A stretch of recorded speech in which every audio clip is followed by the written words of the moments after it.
was dark. And not just because it was early. It was a darkness I had never felt before. The kind that didn't just surround you, but crept into your soul and devoured it. I had known dark times before, of course I had. I remember, though not clearly, the days of possession. The days of not knowing what I was saying, what I was doing, where I was going, who I was. But then that changed. He spoke, and his word lifted the shadow and banished the darkness. I was a new woman. A new life had started, a life of adventure and discovery, a life where who I was linked with who he is. Oh, never had the Galilean countryside seemed so green, the waters so blue, and the meals we shared together. There was fun and seriousness, joy and laughter, and the food, yes, even the bread, tasted better, fresher, lighter.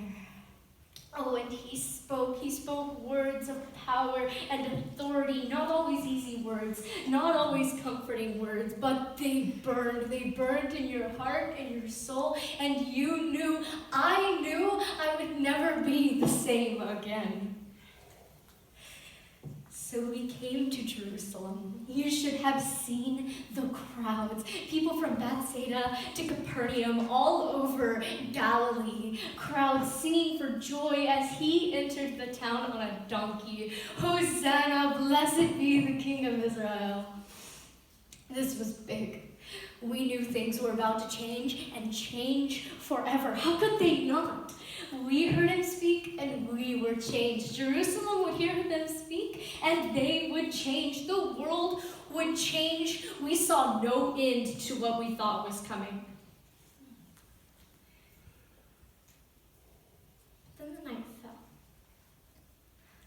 The soldiers came and they took him. I can't even imagine what he went through.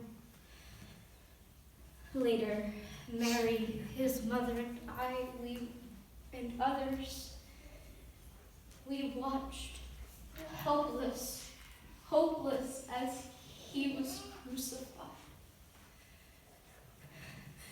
We watched because there was nothing else we could do. Where was Peter, Matthew, the others? Where were they? Only John stayed nearby. But in the midst of that suffering, he spoke words of comfort to his mother, words of love and concern as he hung there dying. And then he died.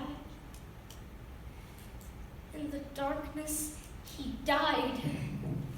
And as he died, he proclaimed, "It is finished." Mary and I went with Joseph and Nicodemus to the tomb. We watched as they laid his body on the shelf of rock. We watched as they rolled the stone across the entrance, shutting out the light forever. 3 days passed, 3 days of sorrow and anguish and anger. Oh yes, anger. 3 days of fear and nights with no rest. It is the first day of the week. I am on the path in the garden to the tomb. In the slowly breaking dawn, I see the tomb, but something is wrong. The stone is gone. I know this is the right tomb. Something dreadful must have happened. I run to Peter and I run to the others, and I tell them what I have seen. 2 of them run to the tomb. They leave me there, alone. I can barely move for fear and confusion. I arrive there later than them. Peter tells me the tomb is empty, the burial clothes just lying there. What does that mean? What could that mean?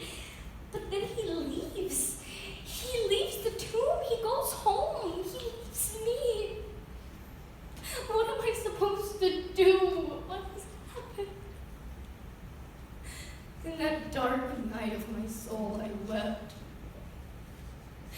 My heart had just broken and there was nothing else I could do.